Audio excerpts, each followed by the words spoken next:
There's a new poll out from Gallup on how Americans perceive the Bible, and it's very depressing.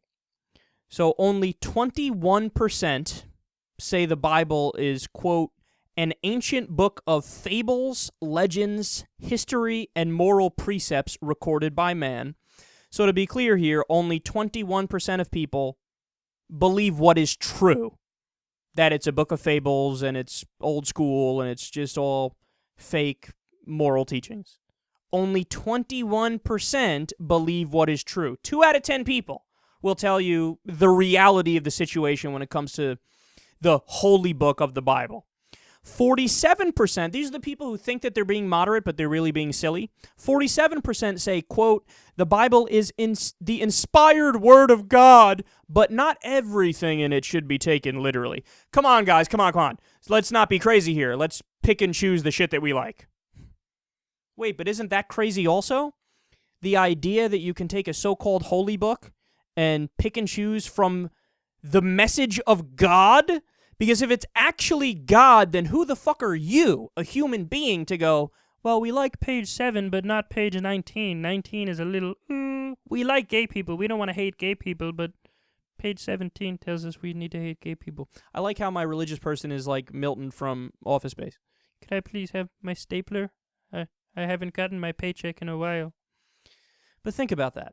Here we have a situation where 47%, the moderates, go, no, the Bible's totally true and awesome, but only the parts I like. How positively convenient that is for your belief system. And those people, what they do is they'll use the Bible to suit whatever purpose they have, you know? And a lot of people use it for good, to be clear. I mean, there's plenty of people who just believe in love and treating everybody fairly, and they go, oh, the Jesus parts of the Bible, those are great, man. You know, a lot of the things Jesus says pro homeless people, pro people in poverty, that he's in favor of redistribution, he wants everybody to do charity, yada yada. So there's a lot of good people that do it, but there's still the backbone of that ideology. If you're basing it on the Bible, you're using it to rationalize it.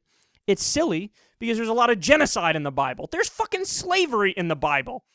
They mandate guys can't cut their hair or shave their faces. Okay, that's nonsense. They say you can't eat pork, you should be put to death if you do. You can't eat shellfish, shrimp is gone, lobster's gone.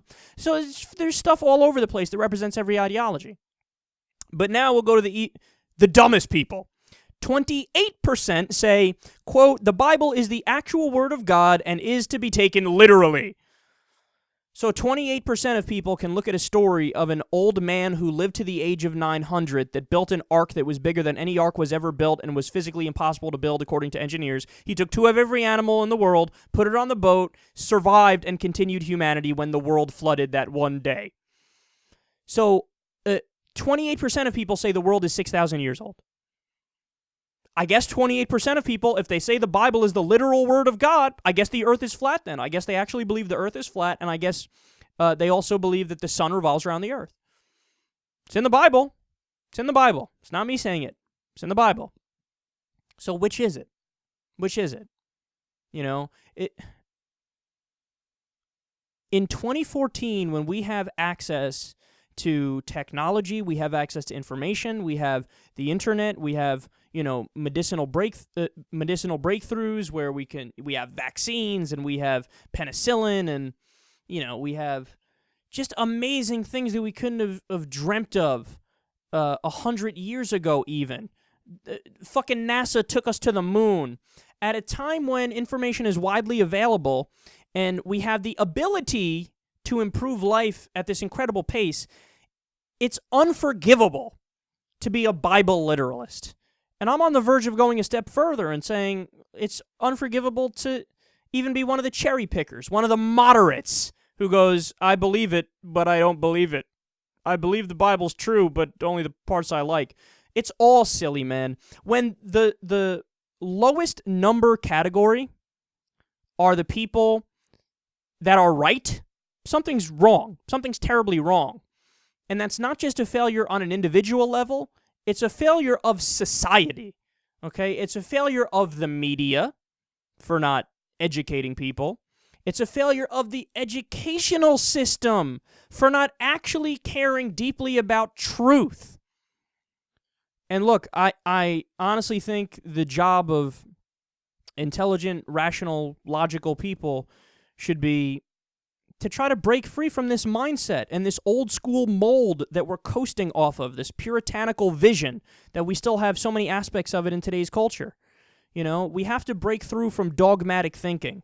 And this is where I part from a lot of progressives who like to say that, you know, oh, the new atheists are wrong because they're so harsh in their tone and they're too judgmental.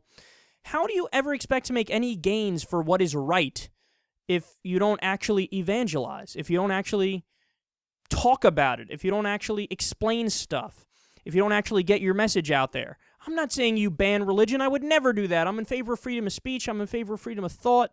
You can believe whatever you want to believe. You can do whatever you want to do as long as you're not hurting anybody else. But you should also be educated as to the facts, and then you can make up your mind.